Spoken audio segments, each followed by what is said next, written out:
You are 8 years old, and you are carrying a bucket of clean sand up a flight of wooden steps. And you think this is a good day, because your father asked you to help. The steps are a scaffold. The sand is to soak up what comes after. Your father is the man waiting at the top, the one the whole town has come to watch, and not one of them will stand beside. The one who checks his blade by drawing his thumb down the flat of it and never the edge, listening for a note only he can hear. This is the story of how you become him. This is what it costs to be the hands that turn a living body into a verdict. The respect that is only fear wearing a coat. The money, which is real. The skill, which takes a lifetime to earn and a single bad morning to lose. And the price, which is every warm thing on the far side of the town wall. Your father's name is Gerald. You will spend your whole life trying to read his hands.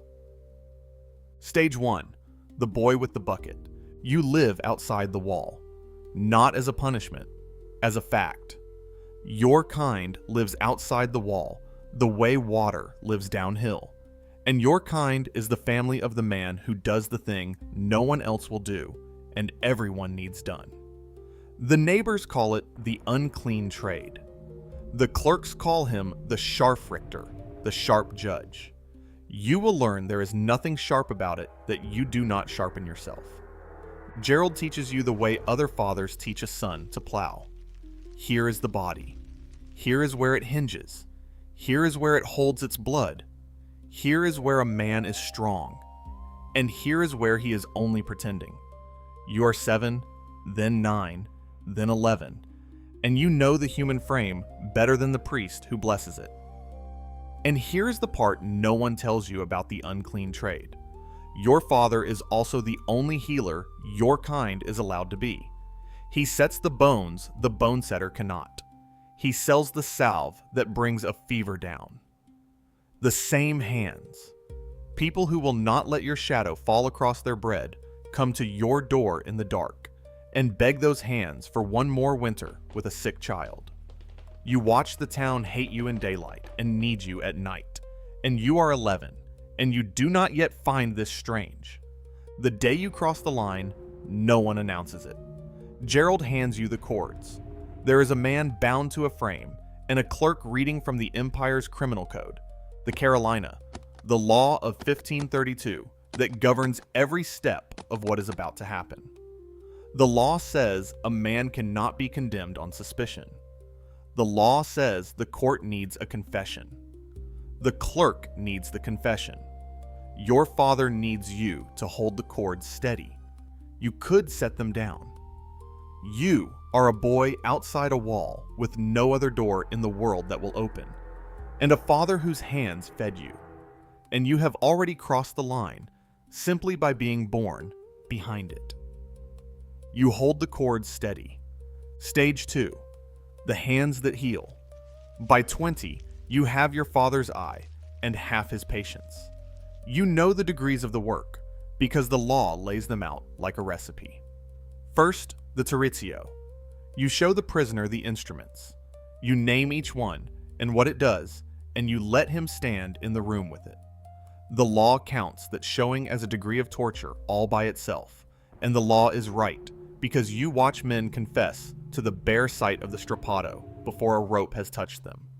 The strappado is the rope. Hands bound behind, lifted from the wrists until the shoulders leave their sockets with a sound you will hear for the rest of your life. There is the wheel for after, for the ones the court wants made into a lesson. There is a fee for each, written in the town ledger beside your name, because your kind is paid by the task, and the tasks have prices the way bread has prices.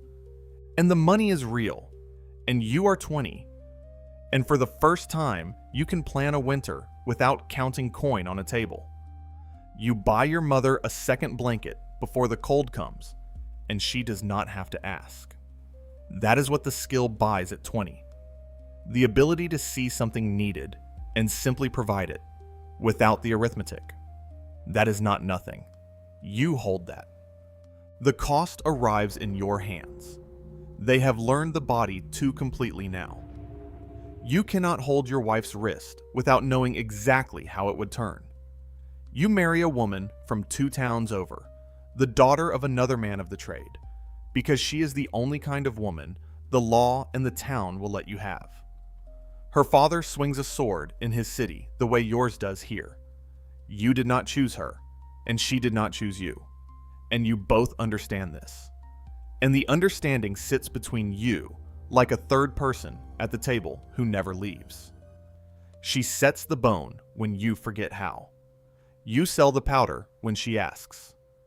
You have built the only life the law allows 2 people of your kind to build together, and it is, by any honest measure, a life. Stage 3.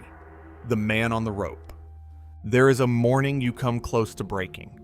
A scholar, accused of owning the wrong books. You have him on the strappado, and the clerk is reading charges, and you have stopped listening somewhere around the second one, because the chords do not care which number you stopped at. The scholar is not screaming. Between the questions, he looks at you, almost kindly, and he says one thing. Tell me what I confess to, and I will say I did it. Then the rope does its work, and he is gone, and you never see him again, and he has handed you the whole machine in a single sentence. You stand in the cold room, and the floor moves under you, because he is right. You thought you served the truth. You do not.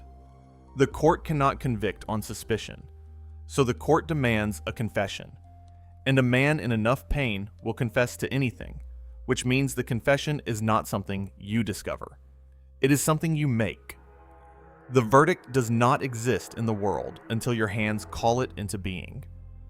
Every man you have ever broken, the guilty and the innocent alike, said yes because you asked with the rope, and the law wrote that yes down and called it justice. You are not the punishment that follows a crime. You are the mechanism that turns a body into a crime that can be punished. You go home. You do not tell your wife. You oil the blade. Stage 4. The master. The year your father's hands begin to shake, the office passes to you, because the office stays in the family the way a limp does. Now, you are the man waiting at the top of the steps. Now, you carry your own bucket of sand. The crowd is its own contract, and no one writes it down. They have come to see a clean death. One stroke is mercy, and they will love you for it the way they love a saint they are afraid of. A bad stroke. A sword that catches bone and has to be lifted again over a screaming man, and the same crowd will come up the steps for you. Your father told you this once.